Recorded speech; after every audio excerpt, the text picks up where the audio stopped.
कि भगवान गणेश जी का जो स्वरूप है, शिव महापुराण कह रही है, जो गणेश जी का स्वरूप है वो स्वरूप किस ओर होना चाहिए। बहुत ध्यान से सुनिएगा महाराज, कथा ना छूटे आप।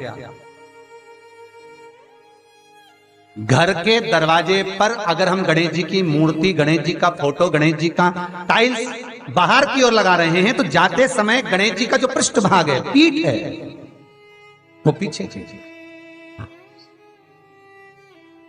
एक शिव महापुराण में आपको पहले एक प्रसंग सुनाया है, सभी लोगों को ज्ञात होगा कि भगवान के सम्मुख में धर्म है और भगवान के पीछे अधर्म का निवास। महाराज, ये दुनिया के लोग जो भगवान की परिक्रमा करते हैं ना, जितने भी लोग भगवान का परिक्रमा करने जाते हैं, मंदिर जाते हैं, परिक्रमा करते हैं, ये लोग मंदिर में जाकर जब पीछे प्रणाम करते हैं तो कभी मौका मिले तो एक बार इनसे पूछना जरूर कि भैया आपने कोई शास्त्र, आपने कोई पुराण कभी पढ़ा है? आपने शास्त्र पुराण का स्मरण किया है?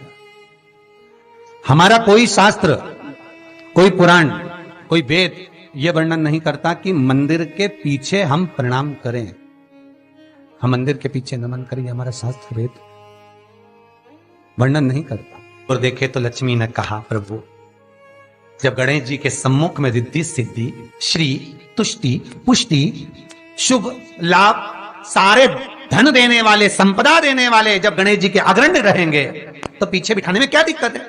आप बर दे दो। भगवान विष्णु ने तथास्तु कर दिया। दरिद्रता दुख, तुम्हें बर देता हूं कि तुम गणेश जी के पृष्ठभाग में विराजमान होगे।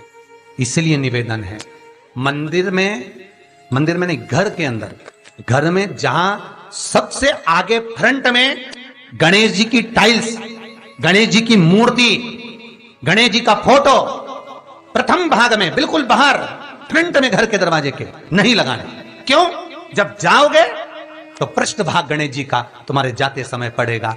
जीवन में दुख, तकलीफ, कष्ट आते ही रहेंगे। जीवन में कभी भी आप करोगे बहुत कुछ, फैक्ट्रियां भी खोल सकते हो, दुकान भी खोल सकते हो, कार्य भी बड़ा कर सकते हो, पर सफलता नहीं मिल सकती, सफलता नहीं। और यदि आपके घर में पहले से टाइल्स लगी है, मूर्ति लगी है गणेश जी की, हटा नहीं सकते, तो निवेदन है, एक फोटो गणेश जी का जब बाहर निकलो तो अपने, जब उधर फोटो लगाए तो एक फोटो बाहर जाते समय अंदर की ओर मुख करके लगा दीजिए, उससे वो दोष समाप्त हो जाता है। महाराज,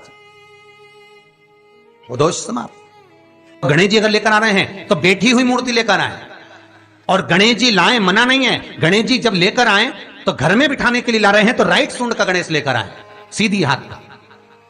आपका सीधा हाथ देख लेना, उसी के हिसाब से गणेश जी को अपनी ओर रखकर, या गणेश जी का सीधा हस्त कमल देख लेना। आपका तो उल्टा मान्य होगा जब आप देखेंगे तो गणेश जी का जो सीधा हस्त कमल हो, उस साइड अगर गणेश जी की सूंड है तो वो सूंड का गणेश घर के अंदर विराजमान हो।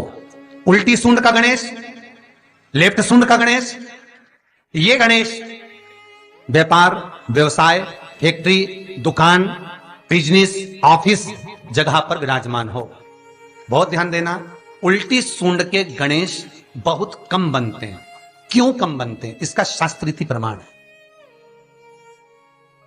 कभी किसी मूर्तिकार के पास जाना और मूर्तिकार के पास जाकर पूछना, भैया तुम उल्टी सूंड का गणेश क्यों नहीं बनाते? जितने भी बनते सीधी सूंड के बनते। कभी पूछना उससे, वो बताएगा कि उल्टी सूंड के अगर गणेश जी बनाए, 50 गणेश जी अगर उल्टी सूंड के बनाए हैं तो उसमें से कम 30 गणेश जी अपने आप टूट जाते हैं या बिगड़ जाते हैं। ये शास्त्र रीति है। उल्टी सूंड का गणेश बहुत कम पक पाता है या मिट्टी का बन पाता। और यदि आपने अपने हाथों से भी उल्टी सूंड का गणेश मिट्टी का बनाया तो 10 दिन पूजन करोगे, 10 दिन के अंदर वो मूर्ति, वो सूंड, वो गणेश जी चटक जाएगा। उल्टी सूंड का गणेश टिकता ही नहीं है, वो बीच में से खंडित हो ही जाए।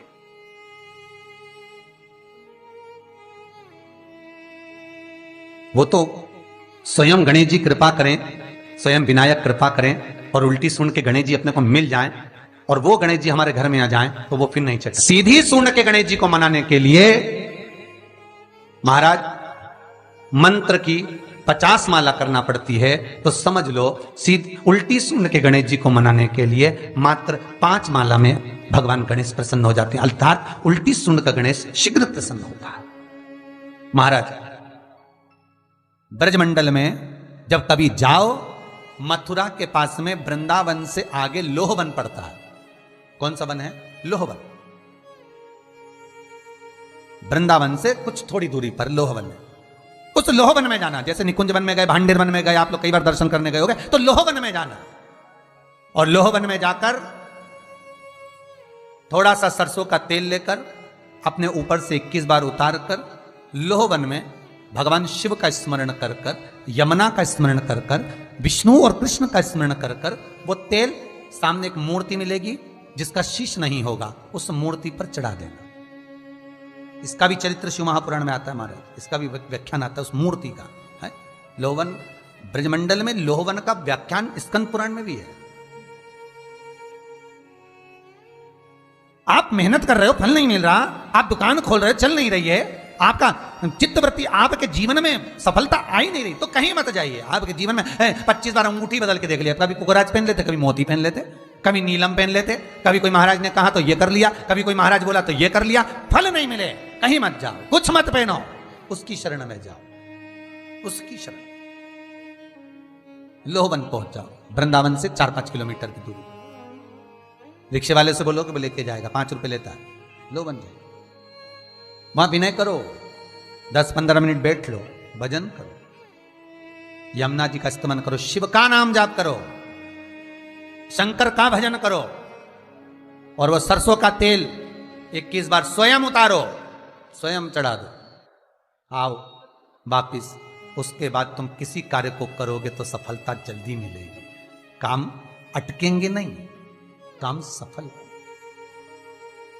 यमुना के घाट पर शिव आराधना का फल भी 1000 लाखों गुना है, लाखों गुना। बहुत ध्यान देना, स्वप्न 2 तरह का होता है। एक, स्वप्न में अगर आप बहुत खिलखिलाकर हंस रहे हो तो समझ लेना दूसरे दिन तुम्हें कुछ ना कुछ ऐसी खबर मिलेगी कि आंख में आंसू आएंगे। स्वप्न में आप अपने आप को अगर हंसता हुआ देख रहे हो, किसी को खिलखिलाता हंसता हुआ देख रहे हो, तो दूसरे दिन कुछ रोने की खबर मिलेगी, कोई दुख होगा, कष्ट होगा, तकलीफ होगा।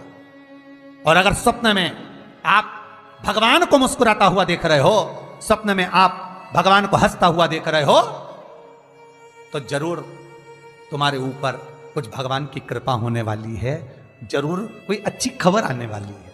दोनों के हंसने में अंतर है।